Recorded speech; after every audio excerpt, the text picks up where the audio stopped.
aqui já de volta ao Vivo em Cores, esse é o nosso programa Vida e Saúde. E a gente agradece, claro, o carinho, é bom demais estar com você. Hoje estamos falando sobre dor crônica, é isso mesmo, dor crônica, dor no joelho, no quadril, no ombro, na coluna. Tem tratamento? Quais são os tratamentos? O que a ciência oferece hoje? Por isso nós trouxemos a maior autoridade no tema, que é o Dr. José Fabiolana, ortopedista e também médico do esporte. Sabe tudo esse homem, sabe tudo. Publica livros, escreve artigos internacionais em inglês. Eu recebo no meu e-mail, que eu tenho o e-mail dele, a gente se corresponde, eu recebo, ele vira e mexe, está mandando artigos em inglês, né? Então, para você ver, né, a dimensão, o tamanho do conhecimento desse homem. E está aqui hoje, carinhosamente, entrando na sua casa e nos orientando sobre os tratamentos, as alternativas, enfim, muitos tratamentos não cirúrgicos aí de vários elementos que a gente tem no nosso corpo que prejudicam, que a gente não tem noção e que muitas vezes fica com preconceito e não vai buscar solução. Doutor, muitas perguntas mesmo. Eu vou ler aqui mais um e-mail que chegou aqui.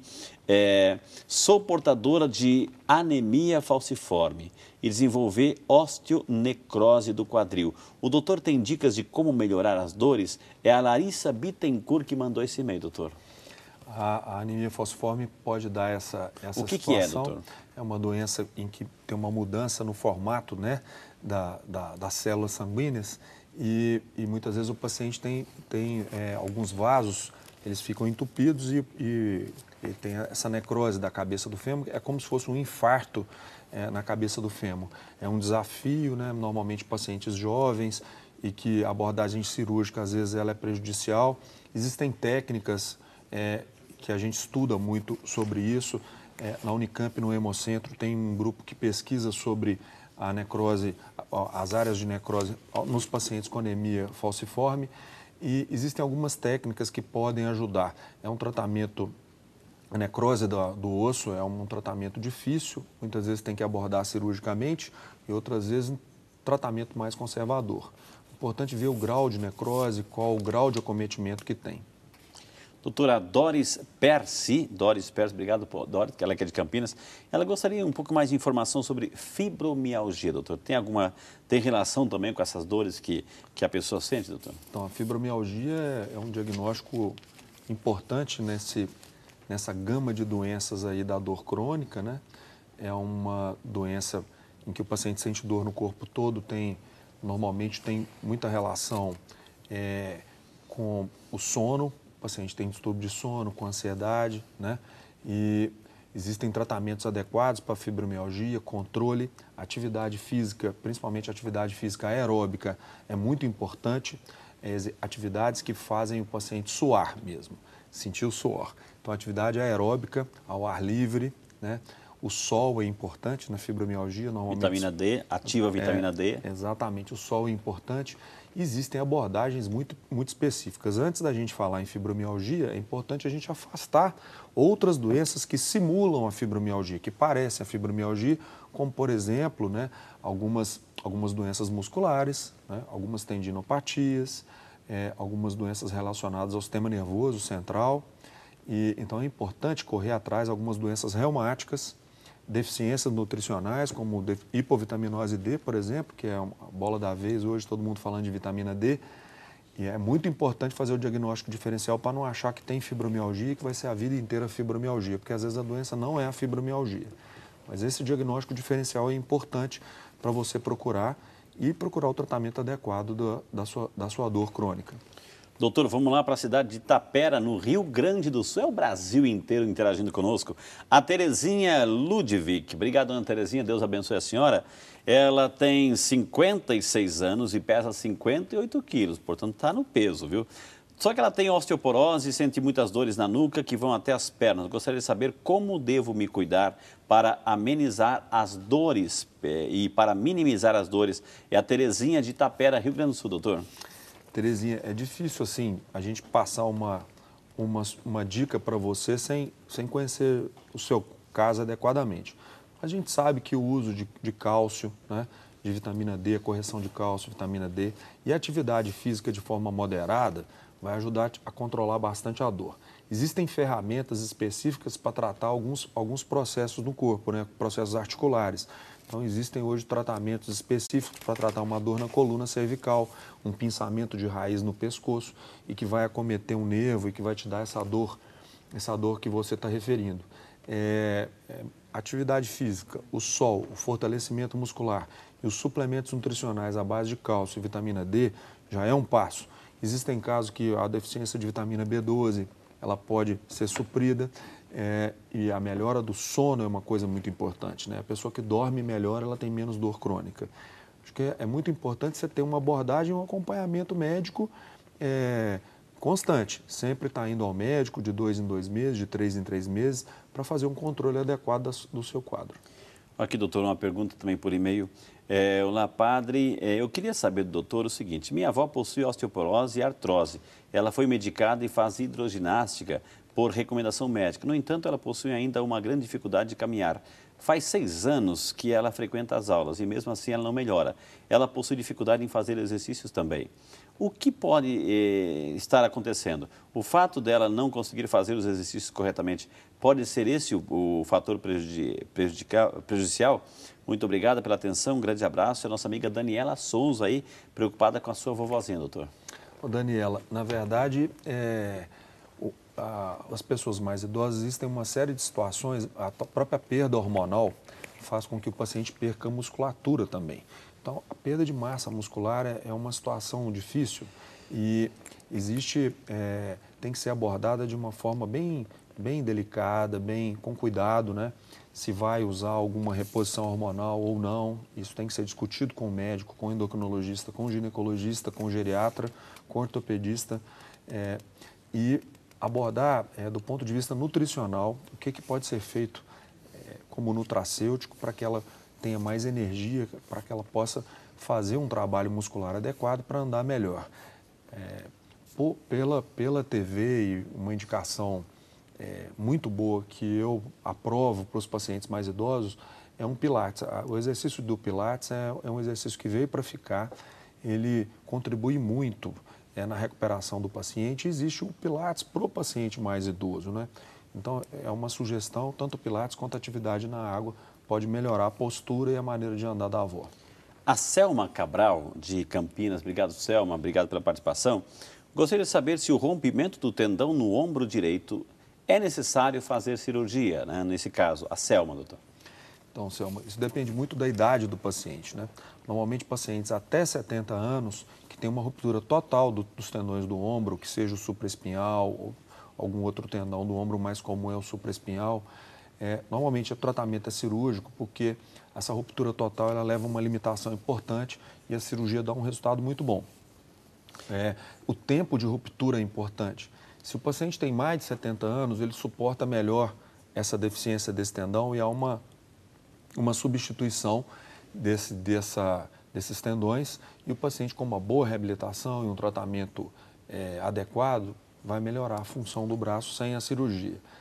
Normalmente, a cirurgia é uma boa ferramenta para as rupturas totais dos tendões do ombro.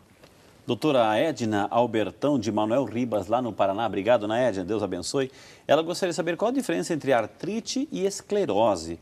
O esposo dela tem 57 anos e tem esclerose múltipla, pois ele não tem equilíbrio no corpo. Tem alguma associação, doutor, entre esclerose e artrite? Não tem associação, né? Normalmente, às vezes o paciente com esclerose múltipla, ele pode desenvolver em alguma articulação... Que também é um quadro degenerativo. É um processo degenerativo, né? E tem um caráter autoimune.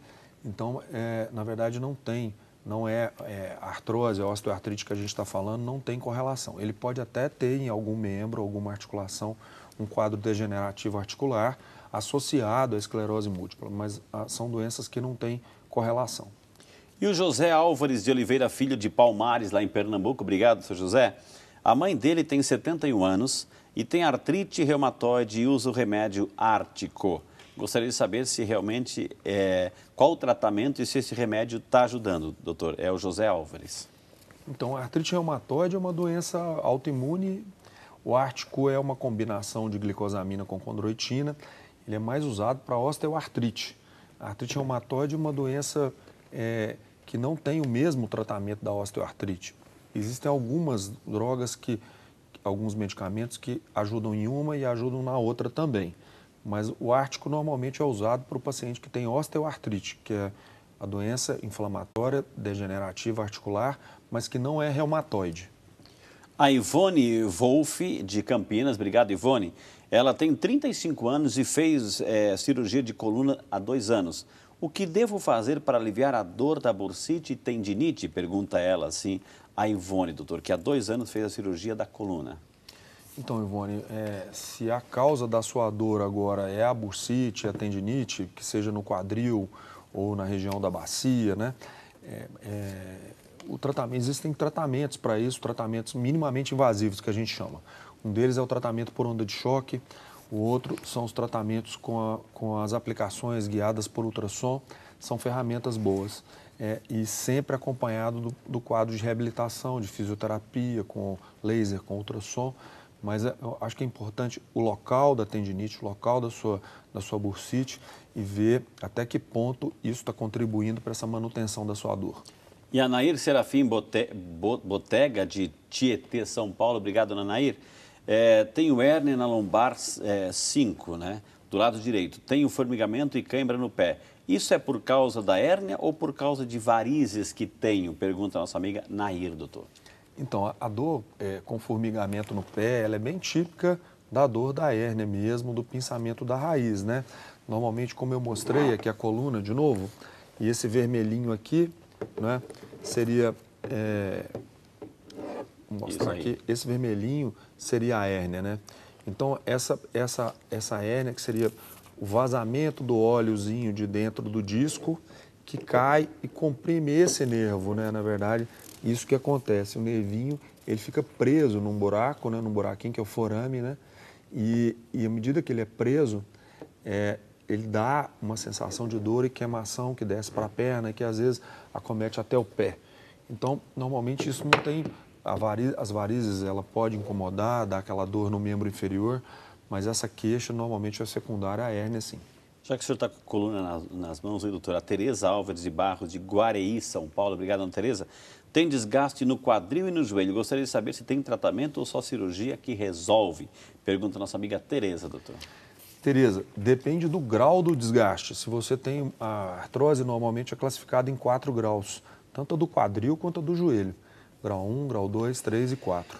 De acordo com a gravidade, a gente indica o tratamento mais conservador, com nutracêutico, com fisioterapia, algumas aplicações nos casos de artrose grau 2 até a grau 3, aplicação com ácido hialurônico, com plasma rico em plaqueta, existem algumas técnicas que a gente usa e nos casos mais graves, em que já houve desvio tanto do quadril quanto do joelho, a gente indica o tratamento cirúrgico, sim. O tratamento cirúrgico normalmente é uma abordagem que ajuda bem o paciente também.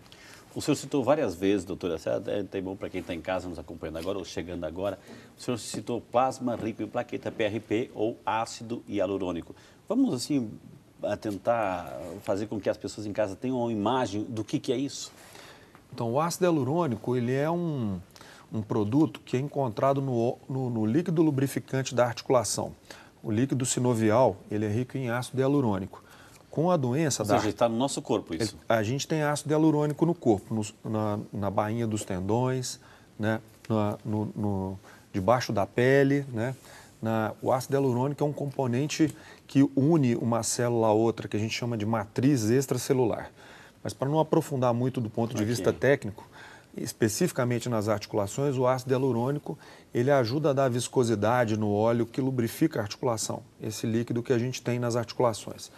Com a idade e com a doença osteoartrítica, o ácido hialurônico ele fica todo quebrado, ele se fragmenta e ele perde o efeito de mola na articulação, o efeito de amortecimento, porque ele fica todo quebradinho na articulação, isso a nível microscópico e molecular. E existem ácidos hialurônicos sintéticos fabricados pela indústria que substituem esse óleo lubrificante, protegem a cartilagem, melhoram o movimento da articulação e melhoram a dor do paciente. Associado a isso também, é o que a ciência tem estudado muito, que ainda há muita controvérsia, mas que é a nossa área de estudo e que eu sou adepto ao tratamento, é o tratamento com as células do próprio corpo do paciente. Então você pode usar... existem algumas células que são as plaquetas são ricas em fatores de crescimento, fatores de cicatrização, que você pode coletar essas células e injetar dentro da articulação, e elas vão liberar fatores de cicatrização que vão estimular a lubrificação do joelho, diminuir o processo inflamatório. Então, existem esses tratamentos. E o que está sendo muito discutido hoje, o tratamento da própria célula-tronco adulta, né, tirada do próprio indivíduo. Tanto da gordura, ela pode ser utilizada para usar na articulação, quanto a célula-tronco fresca, retirada da medula óssea. Na verdade, são tratamentos em estudo, tratamentos em pesquisa, ainda em aprovação, né, no Conselho Federal de Medicina e nas entidades que regulam os tratamentos médicos, mas que as universidades e as pesquisas já estão mostrando que são muito promissoras. Eu vou novamente, ou seja, eu tinha um problema menisco, cisto, cartilagem, foi essa técnica do PRP, plasma rico em plaqueta, ácido hialurônico, enfim. Eu digo assim, eu não conseguia dobrar o joelho, o padre todo mundo tem que se ajoelhar para rezar, enfim, né? Mas a nossa missão, nossa vocação, nossa função é isso, então eu não conseguia, né? E com esse tratamento, nossa, hoje eu testemunho que 100%, né? 100% eficiente. É claro que leva o seu tempo, enfim, às vezes 1, 2 ou 3 aplicações, mas é eficiente, doutor. Para o meu caso, foi muito eficiente. Né? E o paciente que tem dor, né, Frei, ele quer uma recuperação muito rápida. Ele chega ao médico e fala assim, ó, daqui 1 mês eu quero estar bom. Pensa que é um pneu de carro que troca lá e etc. Não é assim. E não é muito assim, né? A própria cirurgia, ela demanda um tempo de recuperação. E o tratamento com essas aplicações também de ácido hialurônico, de plasma rico em plaqueta e até a célula-tronco, que digamos, um grande desafio, uma grande promessa, né, nessa área de degeneração, requer um tempo para que... Esses são tratamentos que a gente chama de tratamentos biológicos. Esses tratamentos biológicos, eles demoram, às vezes, 90 dias, 100 dias, 120 dias para a gente ver o melhor efeito. E cabe ao paciente também esclarecer junto ao médico, entender qual a conduta e esperar o resultado, né? Porque os resultados não são de uma forma, não é trocar no estalar de dedos. Furou, troca e sai andando, não é assim, o corpo não E a própria funciona prótese assim. também, o paciente tem que operar, depois tem um processo de reabilitação, né? Interessante da prótese é que ela tira a dor muito rápido, o paciente no pós-operatório, logo que acaba a dor da cirurgia, que não é muito grande, ele já consegue andar de uma forma bem eficaz e sem dor. Então, os casos mais graves, eles precisam da cirurgia, mas existe um processo de reabilitação, né? Que vai demandar de 3 a 4 meses, né? Que maravilha. Às vezes até 6 meses. Mas é eficiente. Gente, eu vou chamar o intervalo, na sequência nós temos mais um bloco, temos uma animação que o doutor vai explicar, vai tirar assim, vai fazer esse amarramento final, esse fechamento do tema, e é claro, a gente vai encerrar com o nosso momento de oração. Tudo isso e muito mais no próximo bloco, com você e para você aqui no seu Vida e Saúde, que volta já, só para você.